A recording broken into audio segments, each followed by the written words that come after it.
Nosotros abrimos nuestras Biblias en el libro de Juan, capítulo 1, el versículo 14. Juan, capítulo 1, el versículo 14, creo que está en la pantalla. Así que vamos a leerlo en el nombre del Padre, del Hijo y del Espíritu Santo. Amén. Dice: y el Verbo se hizo carne y habitó entre nosotros, y vimos su gloria, gloria como el unigénito del Padre, lleno de gracia y de verdad. Amén. Amén. Como dije, es un versículo que hablamos mucho durante esta temporada, y es uno de los versículos más gloriosos y asombrosos y misteriosos en la Biblia. Teólogos han tratado de agotar las profundidades de las declaraciones gloriosas de estos versículos a través de libros y a través de concilios teológicos. Pero en esta tarde solamente vamos a nadar en la orilla de estas profundas declaraciones que hay en este versículo.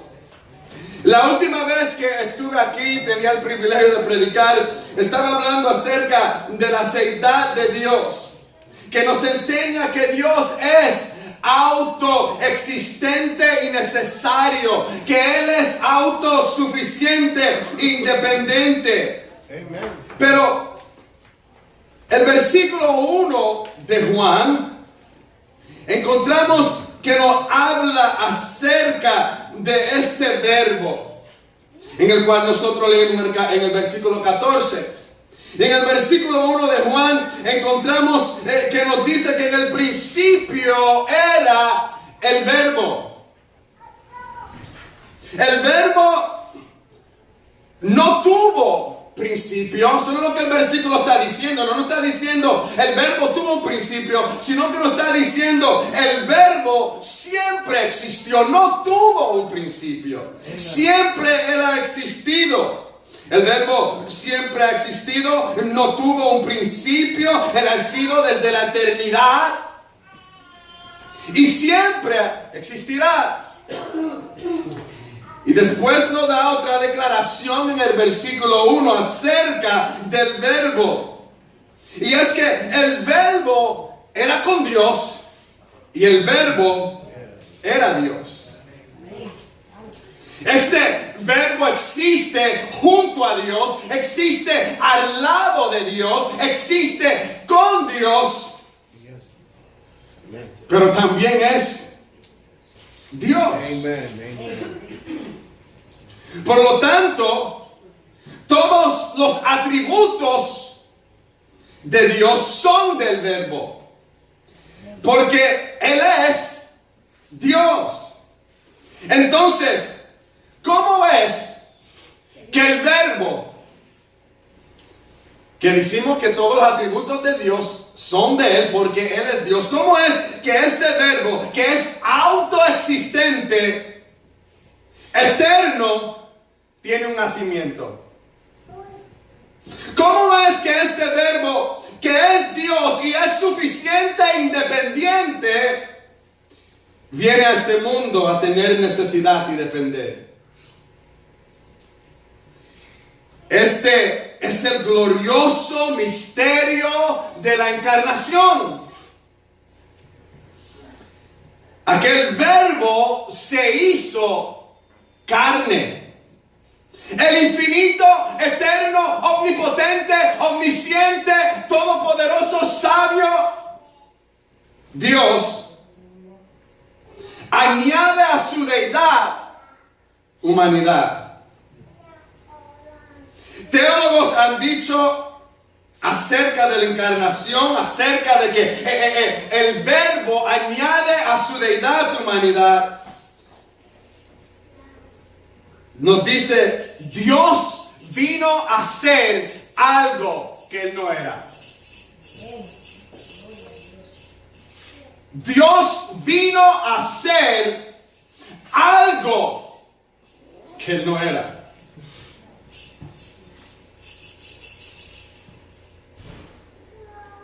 Dios vino a hacer algo que Él no era. El verbo añade a su deidad humanidad. No vino a ser menos, sino que Él añade a su deidad humanidad sin afectar su naturaleza de deidad.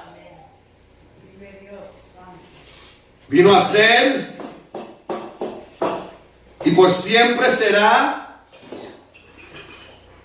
el Dios hombre. El Verbo vino a ser Dios y hombre, the God man. Pero ¿por qué Dios hizo esto? Hay mucho ahí que podemos hablar y seguir, pero ese no es el enfoque del mensaje mío. Quiero continuar. Aquí vemos la Trinidad. Aquí vemos este misterio. Aquí solamente en pensar debemos de quedarnos asombrosos. Estos versículos, estas declaraciones nos debe dejar sin aire, tratando de respirar. ¿Cómo podemos asimilar la grandeza del eterno Dios que se hace Dios? Pero vamos a continuar y vamos a decir, ¿por qué es que el Verbo se encarna? En Mateo capítulo 1, versículo 21, nos dice, y dará a luz a un hijo, y le pondrá por nombre Jesús, porque Él salvará a su pueblo de sus pecados. En Lucas capítulo 2, versículo 11, nos dice, porque os ha nacido hoy en la ciudad de David un Salvador, que es Cristo el Señor. Primera de Timoteo versículo 15 nos dice, Cristo vino al mundo para salvar a los pecadores. Entonces, ¿por qué es que el Verbo se encarna? Para salvar, para traer salvación. Pero el versículo nos dice más. Este versículo 14 nos dice más acerca de este Verbo. Y nos dice, y habitó entre nosotros, o vosotros. Aquel Verbo habitó. Aquel Verbo habitó entre vosotros. Cuando miramos la Escritura, nosotros podemos ver y darnos de cuenta de que Dios siempre ha procurado tener comunión con el hombre. Que Dios siempre ha procurado de relacionarse con el hombre. El Dios en el cual busca al hombre. El Dios en el cual se le revela al hombre. El Dios en el cual Él es iniciador de la relación. Y en Génesis podemos ver esto. Que Dios se pasea en aquel huerto de Edén. Dios se pasea en aquel huerto. Dios llega a Adán y Eva para hablar con ellos en el huerto de Edén. Él se manifiesta en el huerto.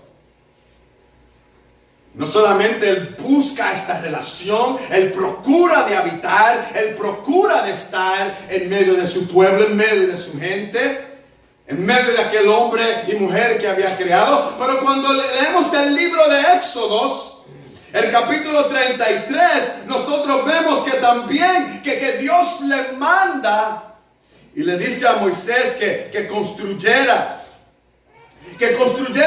un tabernáculo. Miramos el versículo 33 de Éxodo, que nos dice, y acostumbraba Moisés tomar la tienda y la levantaba fuera del campamento a buena distancia de él. Y le llamó la tienda de reunión.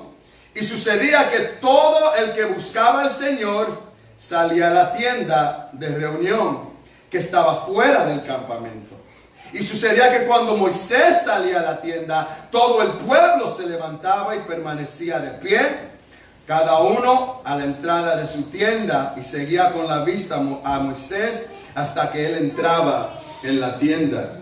¿Por qué era aquel lugar llamado la tienda de reunión? ¿Por qué era llamado la tienda de reunión? Porque era el lugar donde Dios venía a reunirse con su pueblo. Dios venía a reunirse con su gente. Dios venía a reunirse y hablar con Moisés. ¿Y cuál era la evidencia de que Dios estaba en medio del pueblo? ¿Cuál era la evidencia de que Dios estaba Moisés. Éxodo capítulo 40. Encontramos en Éxodo capítulo 40 que nos dice: entonces la nube cubrió la tienda de reunión y la gloria del Señor llenó el tabernáculo. Y Moisés no podía entrar en la tienda de reunión porque la nube estaba sobre ella y la gloria del Señor llenaba el tabernáculo. Porque la nube del Señor estaba de día sobre el tabernáculo y de noche había fuego allí a la vista de toda la casa de Israel en todas sus jornadas. Entonces la evidencia de que Dios habitaba y estaba en medio del pueblo de Israel era evidente a través de una nube y a través del fuego. Era la evidencia de que Dios estaba en medio del pueblo de Israel, que Dios se había reunido, que Dios se había manifestado. Miramos que esta reunión, que la evidencia de que Dios estaba, y vemos lo que ocurre, lo que sucede a la presencia del Señor llegar. Dice que la gloria del Señor llenó el tabernáculo y Moisés no podía entrar en la tienda de reunión. No podía entrar porque la nube estaba sobre ella y la gloria del Señor llenaba el tabernáculo. Era demasiado la presencia, la gloria del Señor para que Moisés pudiera entrar. Pero vemos que Dios deseaba, Dios buscaba de habitar y estar en medio del pueblo.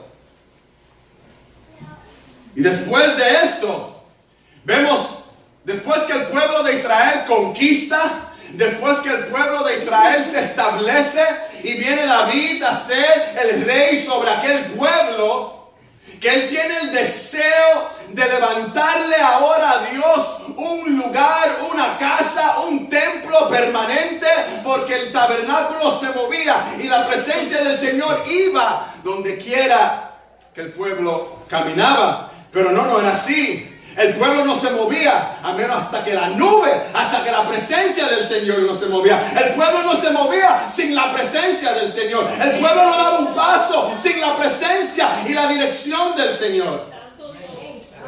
Pero ahora David han conquistado la tierra prometida, han llegado, han establecido un rey, y ahora David desea de levantarle un templo, una casa permanente, para que la presencia del Señor habite permanentemente en ese templo, en esa casa. Y vemos que David tiene este deseo, pero es Salomón, su hijo, quien construye el templo. Y cuando él terminó la construcción y la dedicación del templo, encontramos y leemos que la nube del Señor llenó el templo. La presencia de Dios, la gloria de Dios. Vosotros leemos estos pasajes en el cual la presencia de Dios llenó aquel templo, en el cual estas manifestaciones de la presencia de Dios. Y cuando leemos estos pasajes pensamos y decimos: oh, cómo me gustaría haber estado allí a mirar y contemplar esa presencia, ese evento, esa gloria, esa demostración, esa maravilla. Pero Juan hace una declaración más maravillosa de la encarnación. Y él dice: aquel verbo habitó entre vosotros. Aquel verbo habitó entre nosotros. La palabra habitar se refiere a levantar tabernáculo. Y él está diciendo: el tabernáculo de Dios habitó entre vosotros. Es la palabra donde sacamos la palabra Shekinah. La Shekinah de Jehová habitó entre vosotros. El tabernáculo era el lugar donde la presencia, donde la gloria de Dios era manifestada. Pero ahora Juan nos está diciendo algo maravilloso y glorioso. Y nos está diciendo, la presencia del Señor ya no está contenida a un lugar, sino que la presencia del Señor ahora está contenida en una persona. No en un lugar, sino en una persona. La presencia del Señor está contenida. La Shekinah, la gloria de Dios está en una persona. Por eso es que dice aquel verbo fue encarnado. Esta persona es Jesús. Por eso es que Jesús le dice a la mujer samaritana en el libro de Juan, capítulo 4, nosotros conocemos y sabemos la historia de esta mujer samaritana en el libro de Juan capítulo 4, el versículo 1, y le dice, mujer, créeme, la hora viene cuando ni en este monte ni en Jerusalén adoréis al Padre. Llegará la hora que no será en un lugar. No es en un lugar. Y después el versículo 23 nos dice, pero la hora viene y ahora es cuando los verdaderos adoradores adoran al Padre. ¿Cómo estamos diciendo? Está buscando verdaderos adoradores que le adoren en espíritu y en verdad, no en un lugar, sino en la persona de Cristo Jesús, que dijo, yo soy la verdad. La gloria es revelada en aquel que es la verdad, no en un lugar. El enfoque no es un lugar, el enfoque es una persona, y la persona de Cristo Jesús, aquel verbo que fue encarnado. La presencia, la Shekinah de Dios se enciende, es manifestada en Jesús y no en un lugar. En Génesis capítulo 28 encontramos una historia conocida entre vosotros. Vemos la historia de Jacob. La historia de Jacob, que en el Génesis capítulo 28 él tiene un sueño donde él ve una escalera de la tierra hacia el cielo. Y aquí que ángeles subían y bajaban por la escalera. Y cuando él se levanta de aquel sueño y Dios le habla y le afirma la promesa que le hizo a Abraham y a Isaac, Jacob declara en el versículo 17, cuán terrible o cuán imponente es este lugar. Él está asombrado de aquella revelación que él acaba de tener. Y dice, cuán terrible, cuán imponente es este lugar. ¿Por qué? Porque aquel lugar se había convertido en la casa de Dios. El lugar donde Dios se manifiesta se convierte en la casa de Dios. Pero mira lo que Juan nos dice. Mira lo que Juan nos dice en este capítulo, en el versículo 51. Mira lo que Juan nos dice. Le dice a Natanael, en verdad os digo, que veréis el cielo abierto y los ángeles de Dios subiendo y bajando sobre el Hijo del Hombre. En otras palabras, ahora el verbo es la casa de Dios. Él es la presencia de Dios. Él es la gloria de Dios. Él es la Shekinah de Dios. Él es el lugar en el cual Dios y el hombre Él los une, los reúne. Como dijo cierto teólogo, el lugar sagrado ahora lo vemos en una persona sagrada. Aquel lugar sagrado ahora vemos abierto a una persona sagrada. De la misma manera que la gloria de Dios era manifestada en el pasado, ahora hay una manifestación de esta gloria en el Verbo. Por eso es que Juan dice, y vimos su gloria. Gloria como el unigénito del Padre, lleno de gracia y de verdad. ¿Qué es la gloria de Dios? Hablamos mucho de gloria, pero ¿qué es la gloria de Dios? ¿A qué nos referimos cuando decimos la gloria de Dios? ¿A qué estamos hablando? Y verdaderamente la gloria de Dios es difícil de explicar. Los cielos declaran su gloria. Pero hay algo en la Biblia que nos ayuda a tratar de explicar y demostrar qué es la gloria de Dios. Y es algo en el cual podemos ver que todos los atributos de Dios son perfectos y gloriosos. Todo lo que Dios es glorioso. Demuestra, refleja su gloria. En el libro de Éxodos, capítulo 33, Moisés desea ver la gloria de Dios.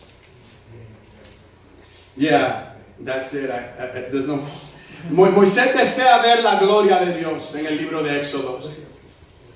No va a estar ahí, pero vemos que Dios y Moisés tienen una conversación y Moisés le dijo, te ruego que me muestre tu gloria.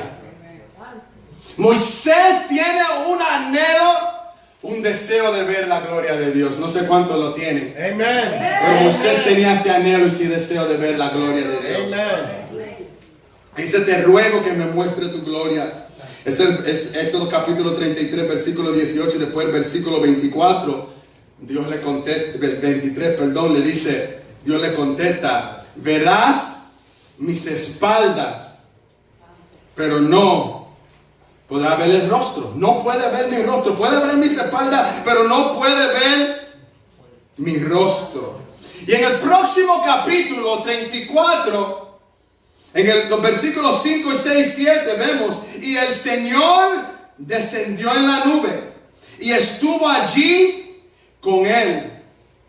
El Señor desciende, le va a demostrar la gloria. Entonces pasó el Señor por delante de él y proclamó, el Señor, Dios compasivo y clemente, lento para la ira y abundante en misericordia y fidelidad, el que guarda la misericordia a millares, el que perdona las iniquidades. Estamos viendo un cuadro de la gloria de Dios. Moisés desea ver la gloria de Dios y le dice, no podrá ver mi rostro, te mostraré mi espalda. Y cuando él desciende, Moisés comienza a decir, Dios clemente, Dios misericordioso, Dios lento para la ira, Dios perdonador. Él comienza a ver la gloria de Dios. La gloria de Dios es demostrada a través de sus atributos. La gloria de Dios es manifestada a través de la persona de Jesús. Y Jesús, aquel verbo, como Él es Dios, Él contiene todos los atributos del Padre. Como dice el pastor MacArthur, en Jesús vemos los atributos. En Jesús vimos su amor. En Jesús vimos su misericordia. En Jesús vimos su poder. En Jesús vimos su sabiduría, su perdón, su omnisciencia y su omnipotencia. Vemos los atributos de Jesús, de aquel verbo, cuando Él caminó manifestado en estas diferentes formas, en amor, en misericordia, en poder, en omnisciencia, en conocimiento.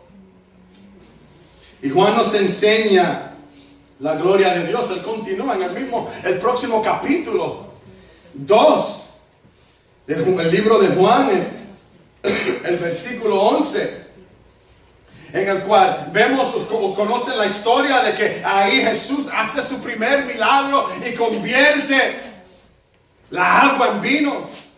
Y nos dice, este es el principio de las señales. Hizo Jesús en Caná de Galilea. ¿Y qué?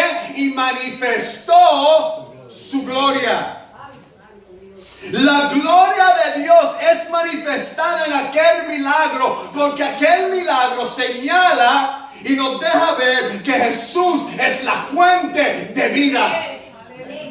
Amen, Lord. Y Juan nos dice, después en el capítulo 11, conocemos la historia acerca de Lázaro, que Lázaro muere. Y vienen y le dicen, Lázaro está enfermo, a punto de morir. Y Jesús dice, esto servirá para la gloria de Dios. Este acontecimiento no dará causa a muerte, sino es para que la gloria de Dios sea manifestada, sea revelada, sea dada a conocer. Amen. Y nosotros sabemos la historia, nosotros sabemos que Jesús llega a aquel lugar y dice, Lázaro, sal fuera.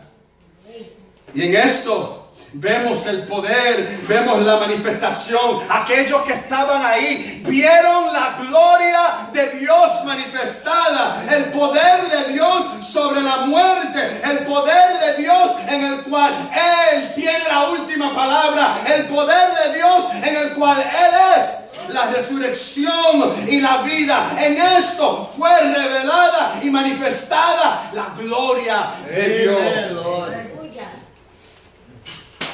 En el próximo capítulo, if you can pick it up, chapter 12. En el capítulo 12 estamos viendo la gloria de Dios. Aquel verbo fue encarnado y vimos su gloria. Vimos su gloria.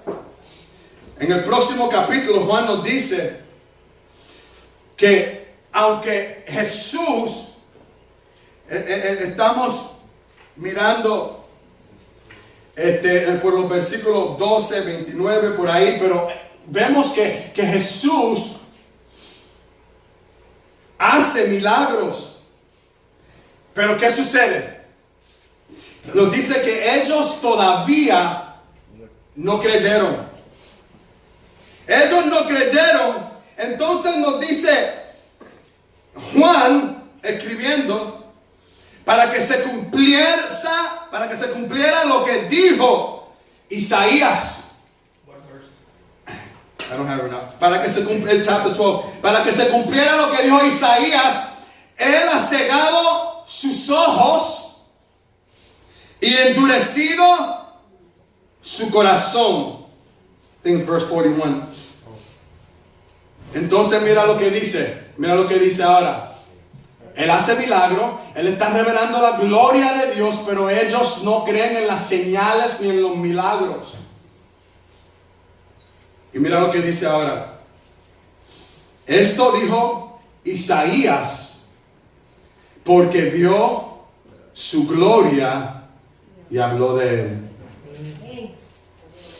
A todos los teólogos aquí, doctores y estudiantes de la palabra de Dios, ¿cuándo fue que Isaías vio la gloria de Dios? ¿Cuándo fue que Isaías vio la gloria de Dios? En este mismo capítulo que él cita acerca de Isaías, que dice Isaías dijo que Dios le había cegado los ojos. ¿Cuándo es que Isaías vio la gloria de Dios? En este capítulo maravilloso y glorioso, en el capítulo 6 de Isaías, en el año de la muerte del rey Usías, vi yo al Señor sentado sobre un trono alto y sublime, y la orla de su manto llenaba el templo. Por encima de él había serafines, cada uno tenía 6 alas, con 2 cubrían sus rostros, con 2 cubrían sus pies, y con 2 volaban, y el uno al otro daban voces diciendo: Santo, Santo, Santo es el Señor de los ejércitos, llena está toda la tierra de su gloria.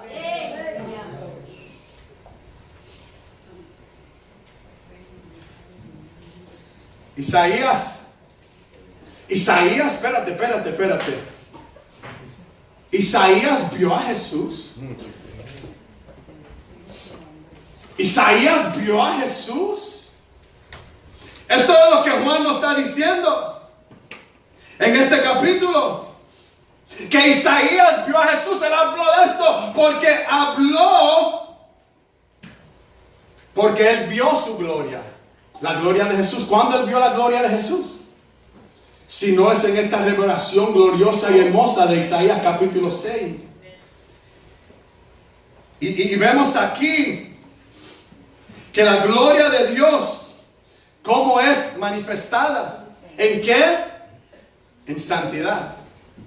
Santo, santo, santo es el Señor de los ejércitos. Y mira lo que dice: llena está la tierra de su santidad, de su gloria. No de su santidad, de su gloria, porque su santidad es su gloria. Y aquí vemos esta revelación de la gloria de aquel verbo. Jesús les dice a sus discípulos, antes de ir a la cruz, en la oración intercesora del capítulo 17, Él les dice a ellos, en el versículo 5, y ahora glorifícame tú, Padre, junto a ti con la gloria que tenía contigo antes que el mundo existiera. ¿Cómo es posible que a través de la cruz nosotros veamos la gloria de Dios? ¿Cómo es posible que a través de la cruz Dios sea glorificado?